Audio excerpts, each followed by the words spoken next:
everyone, it's Ethan here with AZ Health Insurance Brokers. This time of the year, I get the question all the time, I think I signed up for the wrong insurance plan. Now, what do you do if you signed up for the wrong insurance plan? A couple different things to keep in mind. The first one is, why are you feeling like that? Most common scenario is your doctor is not in network there. Now, what do we do if the doctor's not in network? Do we have to just cash pay for that office visit? Do you have to find a new doctor?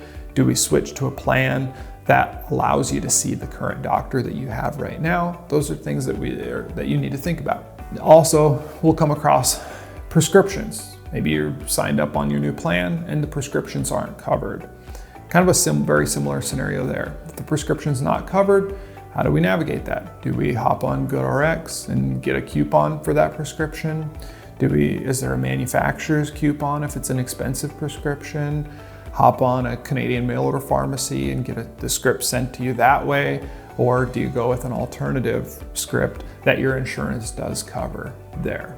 Definitely something for you to kind of figure out what makes the most sense there.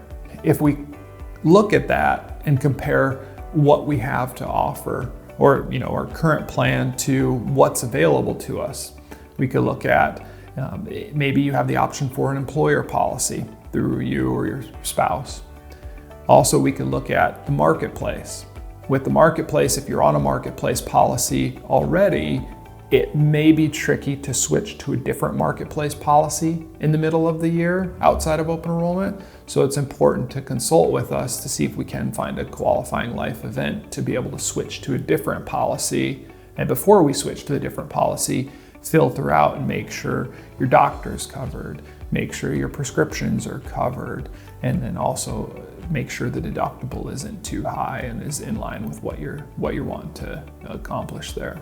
And then another common option, especially if we're outside of open enrollment, ends up being private plans. There are a list of a few different private plans that we can look at. Those can be very popular options there as well. Sometimes with the private policies, you have a wider network because a lot of those are PPOs versus a lot of the marketplace plans are predominantly HMO networks there.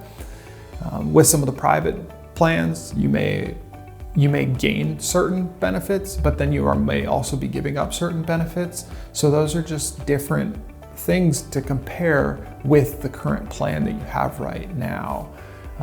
But if you really look at it, a couple of the big components to think about is with making sure your doctor's in network, making sure your prescriptions are covered, also making sure your deductible's not too high, and last but not least, factoring in what you're paying for those benefits. If we're switching to make sure those benefits are covered, are we jumping up in cost? Are we going down? And our savings is going to offset some of those pain points there. So it is something that we generally recommend giving us a call, and we can make sure and answer any and all questions and at least offer some insight to make sure you're pointed in the right direction there.